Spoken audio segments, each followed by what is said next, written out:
Hello again, Copic friends. Michelle Houghton here. We are continuing with our color family groups. I'll flash the bucket at you first, and then I'll start sorting while we talk. I am doing the red family today. And if I recall correctly, we're going to have 7 groups. Starting with our R0s, and then we've got R1s, and we've got R2s, and we've got R3s. We do have R4s, and we have R5s, and then we have R8s after that. So we've got a bunch of groups. The R0s is the biggest, kind of as usual. We have some, to me, the R's, the reds are a little unusual that some of the family groups don't feel quite complete with me. So the reds in particular are one to me that you end up kind of combining with other reds. You don't just use the R0s or the R1s. A lot of times you're overlapping, and we'll kind of take a look at that here. So I couldn't fit all of my R's onto a single image that I really liked, so I've got 2 little butterflies. These are from Tiddly Inks, if you're familiar with her. This particular pair are digital, and almost all of Christy's images are digital, so super fun, easy to play with. And I thought I can do the wings, and we're just going to go in order. The R's have a ton of colors, so none of these are super small groups. The smallest 1, 2, 3 of the groups have 4 markers, and then the rest are all, is that right? No, it's not. I'm looking at wrong. That's wrong. 2 of the groups have 2. 2 of the groups have 4. And then we have 3 bigger groups. But let's start where we normally start. And really quickly, if you haven't followed along, I'm going through all of the color families and kind of showing you all of the markers that Copic makes, each by their color family. So we're going to start with the reds today, and we start with the 0s, and the dark, I'm working from dark to light so I can make sure to fit every single one in. R08 is the darkest of the series, and it's vermilion, however you would like to pronounce that. The R0s are going to feel a little orangey to you. They look a little orangey to most of us. They don't feel like a true red quite yet. Okay, that was the 08. This is R05, salmon red. This is R02, flesh. Big jump from the 05 to the 02, but you can see they're playing okay together. Now we've got a whole group though. We've got 4 more to go. R01 is Pinkish Vanilla. Now, I have been known to do some skin tones with the light R0s. I am specific about who I'll do. This is R00 Pinkish White. Typically, I will use this on babies, images of like actual infants, because I feel like their skin tone is even paler and more rosy, more pinkish than adults. So that is the R000, which is cherry white. And then we've got our quadruple pink beryl, Beryl. And like most of the quadruple zeros, this is going to go on just looking like I'm wetting the paper without any colorant, any ink. But as we watch that dry, we will see that. But there are your R1s, ranging from an R quadruple zero to an R08. R1s are next. We're going to go, let's see. Should we go across? Let's do that. R1, don't have them in order. R17 is the darkest. Lipstick orange. So let's see how we get here. It's still a little orange. Pretty similar to the R0s. So we'll see. It's a little bit redder. Let's see as we blend. R14 light rouge is next.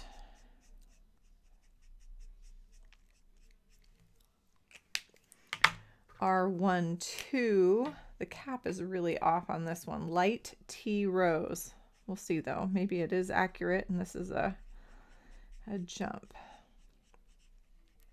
Definitely a jump in color. It's going to take a little more work, but it's softening that edge enough.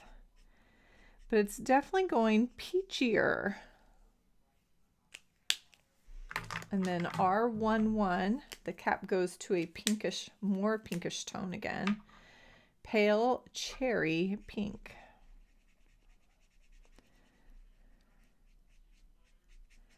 So it doesn't get super light. And to me, it's pretty similar to that range right around the R01, R02, but we'll keep it going. So R2s are next. This is a pretty iconic series in that a lot of people use R2s, and R29 is that famous lipstick red. I'm going to give you a suggestion. If this is one of your favorite red groups, and R29 tends to be a fave because it is red. Yeah. Make a point of replacing the brush nib in your R29 fairly regularly. Don't let it get too soft. R27 is our cadmium red. Now I want to show you, because a lot of times we don't have this full set, but look how easily that dissolves the edge of that R29. And then R24, prawn. And again, sometimes it pays to have those in-between colors that don't look like they're a big jump, but they're going to make that jump easier. R22, not paying very good attention here, sorry. Ooh, this guy needs to be cleaned desperately. Should probably set him aside. This is light prawn.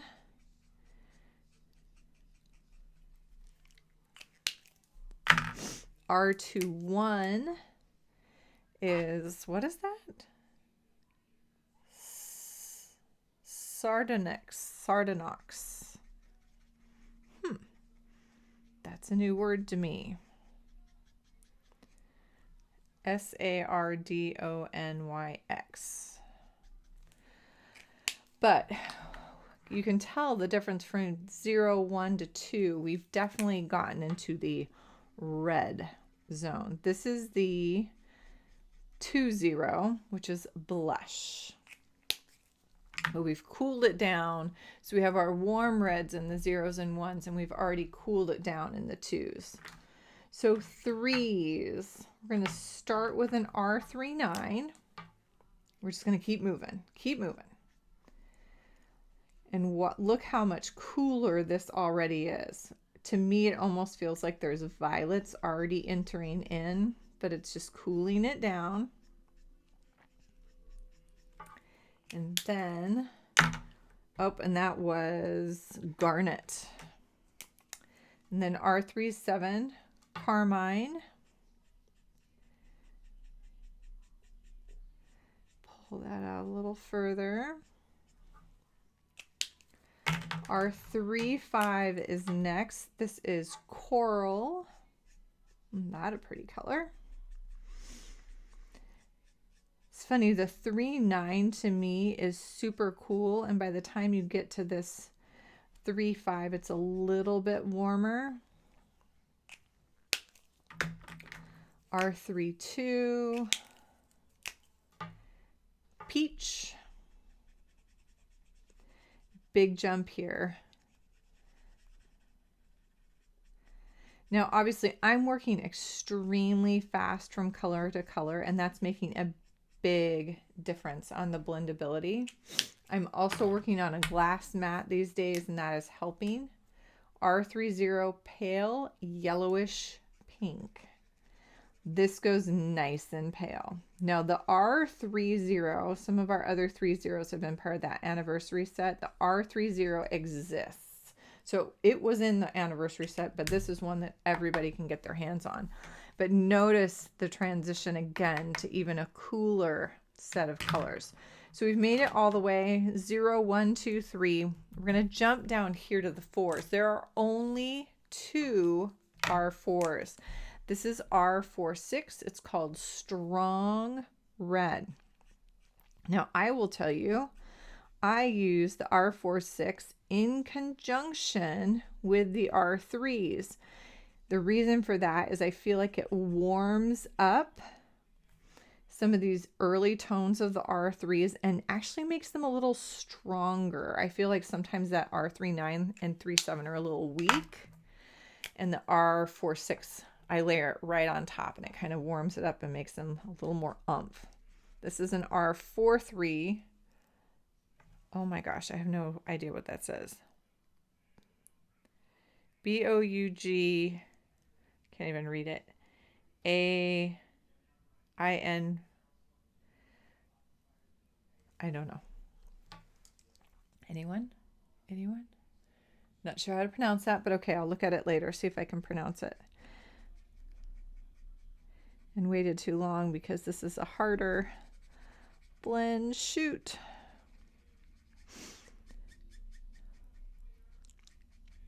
So I'm forcing it a little bit. I think I'm going to do better if I come back.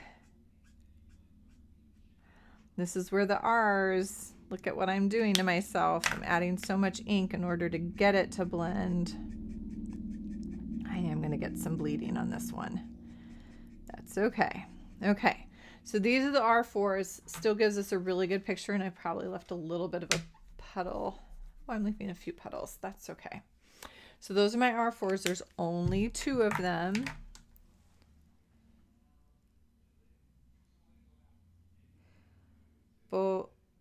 Bougainvillea.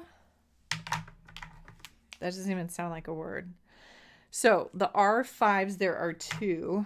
You'll see a lot of people use the R59 Cardinal. It's a nice dark red. So if you want to punch some of your reds back one step further, R59 is an option. You can always do this with a complementary color instead. Always works really well. Or a cool violet or blue violet.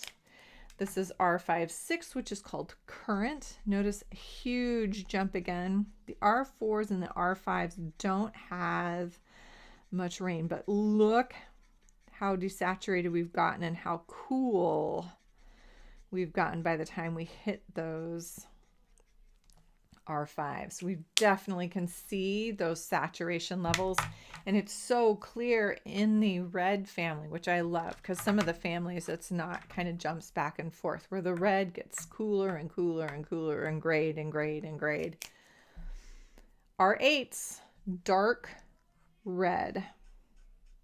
This one needs a new nib for certain. And I will say that again with your reds in particular, the ones that you're using a lot, keep those nibs really nice and fresh. You will be happier with how your markers respond to you when they're nice and springy. R85 Rose Red. So now we've really gotten almost into that red violet, those pinks. This is a series that people do like a lot, the R8s. This is a pretty big jump between the R8-9 and the R8-5, and then it's really nice and gradual. R8-3 is Rose Mist. Much more gentle step, but they're not the happiest of blenders. They take a little work. And R8-1, which is Rose Pink. Now I will say Rose Pink, this R8-1 fades to white stunningly. I have used it frequently on flowers and hit that with the colorless blender, and you have this stunning, in fact, let's do that over here. So this is my R8-1. And then I use my colorless blender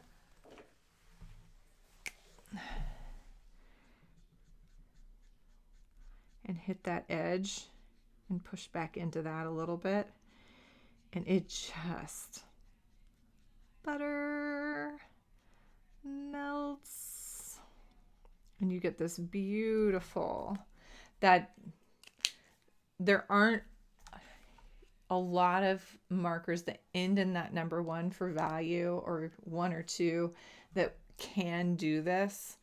A lot of times you have to get a 0 or a 00 or a 000 to get that kind of like fade and melt. I say melt, that's so not technical, but to me that's what they're doing. It's like they look like they're melting.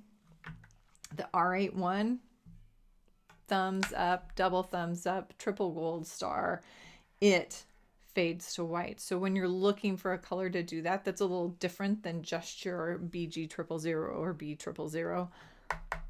R8-1 does the same thing, and it's kind of a fun one to know when you're looking at trying to do that with flowers or something else. So here's the red family: R0s, R1s, R2s, R3s, R4s, 5s, and 8s, and a little 8 again. But there is all of the reds, and I do like the fact that you can really see that progression of desaturation, the graying as we go up in number. You can really see that very clearly, and it's a pretty clean jump from one to the next. To me, the only one you could argue is the 3 to 4. There's a little bit of a warm up with the 4s, and that's why I think, to me too, that I end up pulling that 4-6 and playing with that in the 3s. It actually does a really pretty combination. Okay, reds. We're going to keep moving on. I think the next one on my list, I don't know. I'm not going to say because I'm not sure what our order I've even posting all of these. So I'm going to keep working through the color family. You guys just keep enjoying. If you've got questions, put those in the comments below. I will try to get in as quickly as possible to let you know what's going on. If you have not checked it out, check out the Facebook group, Copic in the Craft Room, kind of all the sorts of things going on with sales with Violetta ink, articles at Vanilla Arts, and all of the stuff I am continuing to try to do. And then also over at my blog at scrapweaver.com. All right, everybody, have a happy, colorful day.